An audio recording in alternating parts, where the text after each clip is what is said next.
Welcome to the Fire Rescue Wellness Podcast Spotlight, where we revisit take-home messages and shine a light on previous FRW podcasts in 10 minutes or less. I'm Lex, AZ's right and left-hand woman, and I churn out these mini episodes for her. Let's go.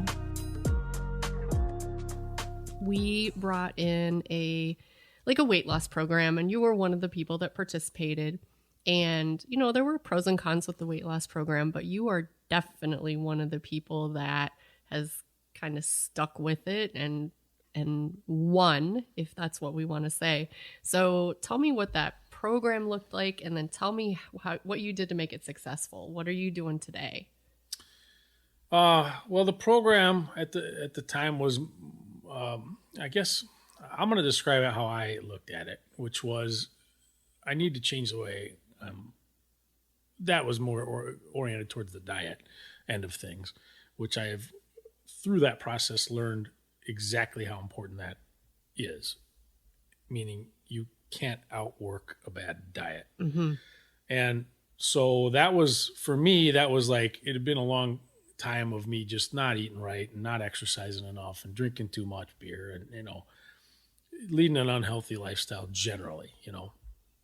And I decided, nah, it's time for a change, man. I was in my 40s and I had a couple young kids and things just needed to, all right, I got to change this. This is not going in a good, you know, staring down the barrel of 50 and now got to make a change here. So, took it that way. Like, okay, this has got to be something that I learned. I'd never been on a diet or a fad thing or anything like that. I just, you know, and that's why I looked at it like, okay, this is if this is something that I buy into as I go through this process, then it's got to be a change, a long-term change. And that's what it's been for me. It's been, I don't know, 5 or 6 years. Yeah, I think it's been 5 or 6 years. Yeah.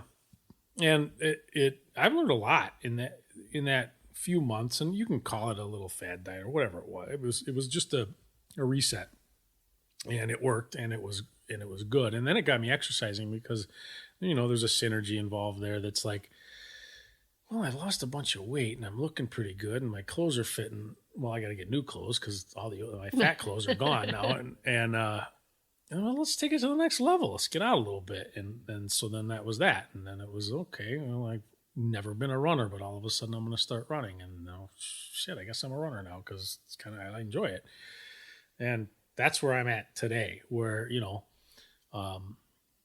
very careful about, well, you know, comfortably careful, I guess, about what my diet consists of. And I understand that, hey, it isn't all like, I'm not a top tier athlete, but I understand what the food and the intake does. And I understand, you know, it was interesting that I had a big sweet tooth back then, you know, big chocolate and caramel guy. And that just disappeared. It took 3 months, but then it was like, all right, you're more of a savory guy now. I don't really crave and for years I haven't really craved I'd take those Cadbury cream eggs. Oh, those things are so gross. Oh, God, no, those are awesome. Those are awesome. But I don't, you know, it's like, yeah, whatever, take it or leave it at this point. You know, bag of Doritos, that's a different thing. But,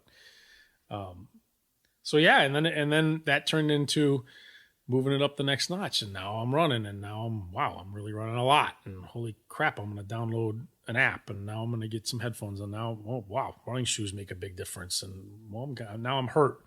Okay, I got to overcome that. That sucks. You know, that's part of the process, though. Several weeks or months that you had to overcome an injury.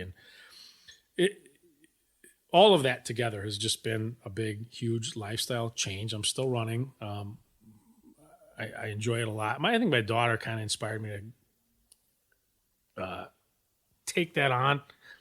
And there was one rogue 55-degree day in like January. Several years, you know, back then. And she's like, come on, Dad, let's go out and run. And she was running like, you know, she'd go run 7 miles or something stupid in like, you know, 30 minutes or something. She's crazy. I'm like, all right, I'll go.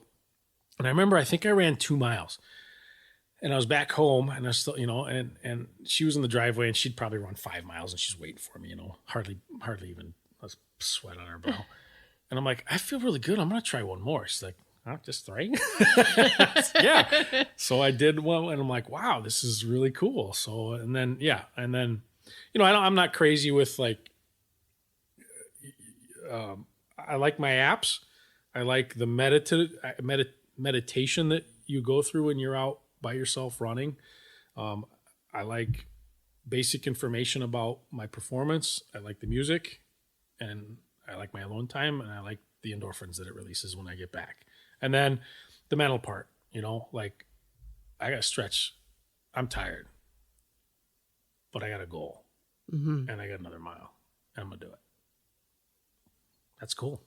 So that's where I'm at with all that. And yeah, I mean, it's pretty cool. I think my kids appreciate it.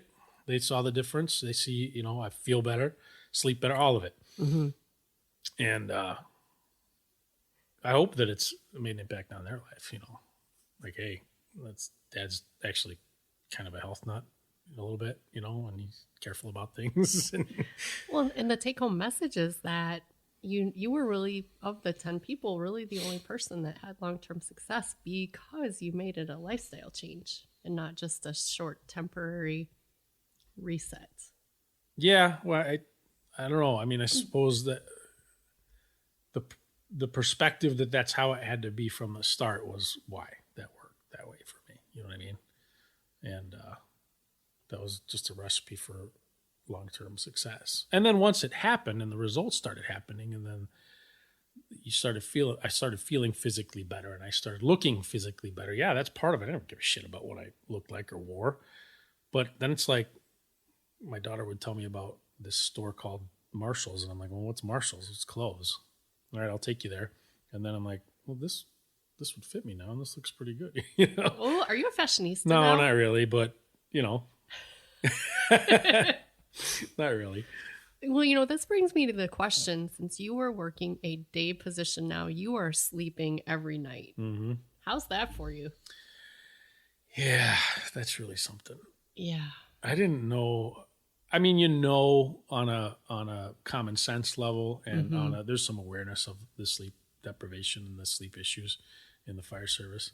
But then when you experience it and you kind of come back to like, they say it's going to take a couple months and then you'll really, well, it was about that, not even quite that long before that regular rhythm of sleeping. What do they call that? Circadian rhythm. Yeah.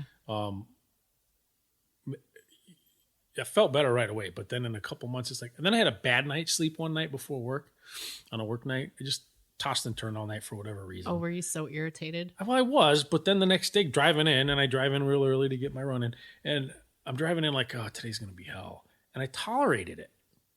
Come 9, 10 o'clock in the morning, I'm like, no, I'm good. I'm not that cranky and tired. Well, I think that was because I had this long pattern of good, solid sleep that I could tolerate a night of bad sleep or something like that. And that was kind of an eye opener. So yes, it's quite something to be able to be in your own bed every night and get the weekends off and get into a regular sleep rhythm. It's I can't wait. I'm not a kid anymore, and it's that's a big plus on the going on days side for sure.